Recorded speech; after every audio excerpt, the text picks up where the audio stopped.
Hey Stampers, Kim from stampingimperfection.com. Welcome to my stamp room. I want to share 3 different techniques, and I'm going to make 3 separate videos because I know people like short videos because you don't have time to watch long ones. So I want to share 3 separate techniques that I've used with this Swallowtail stamp.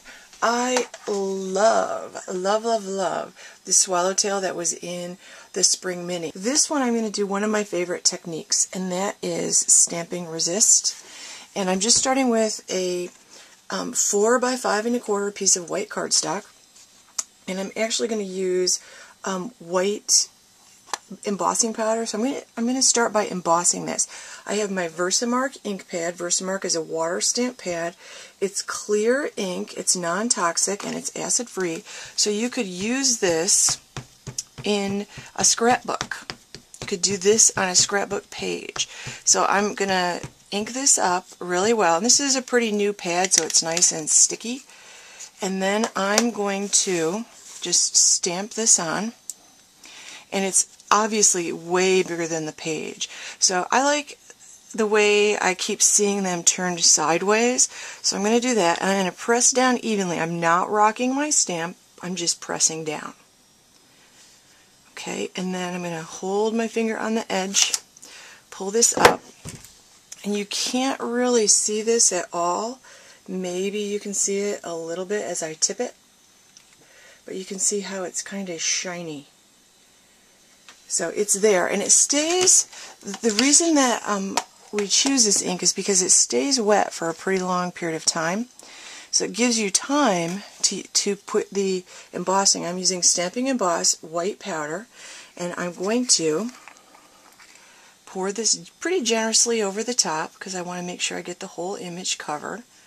I can pour the extra right back into the container. It's not into the small container. It's not going to hurt anything. I'm going to pick this up. I'm going to tap it a few times to get the excess powder off. And I don't know if you can see the white on white. You can see it a little bit. Okay, now that's powder. I have to heat set this to make it work. So I'm going to use my heat gun. Got this all heat set, and I think you can see, if I get it turned just right, that it's really super shiny. So I just used a heat gun on it, and now what I'm going to do is I'm going to sponge it. I'm going to use 2 colors, Soft Suede and More Mustard.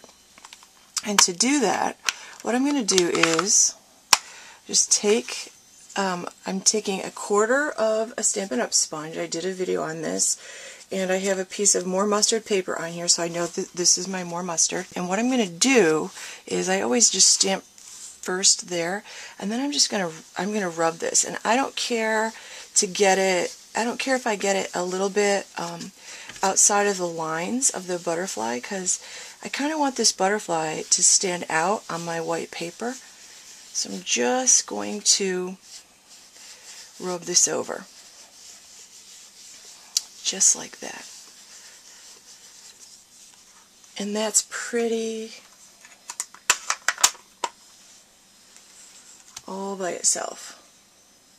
Gives you quite a pretty image. I'm going to do the same thing, this time with Soft Suede.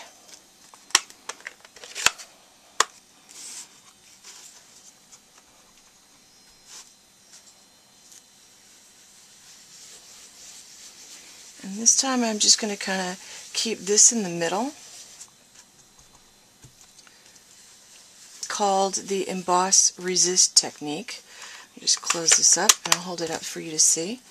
It looks like that. Isn't that pretty? So pretty. You could do that with any combination of colors that you want. And I think it's kind of pretty that you extend it beyond the butterfly, because it almost looks like the butterfly is flying in front of a light or something. I think it looks really kind of cool. So just to show you how I finished off this card, I'm using a piece of Soft Suede. I have it cut at 5 1/2 by 8 1/2, and I scored it at 4 1/4. So I have it turned this way. I attached my top with snail, and so pretty. I just love the sponging. You could use any colors. You could add more than 2 if you wanted to. Now I did the same thing with this beautiful birthday with one of the single stamp set sales, and I I love it. I think it's really elegant, and I think that it's a perfect choice for this. So I did a similar thing, and I cut it out with my Apothecary Accents framelit.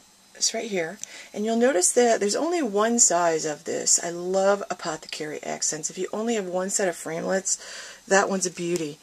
It's got 4 completely different choices in the package, and this is one of them.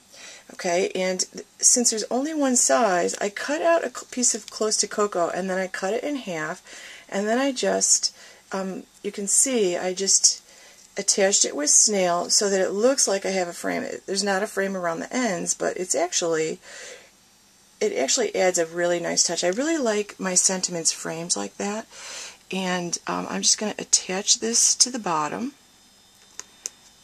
just like that, and there's my card.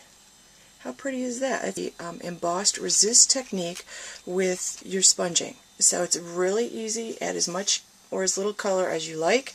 And when you're all done, if you want to take a just a paper towel and wipe over the top of it, sometimes it'll take any little extra ink off the top of the embossing that you did, and it'll make it a little bit shinier. But that's it. That's very simple. My first Swallowtail technique to share with you. Thanks for watching. Go to stampingimperfection.com to get more ideas and to sign up for my newsletter.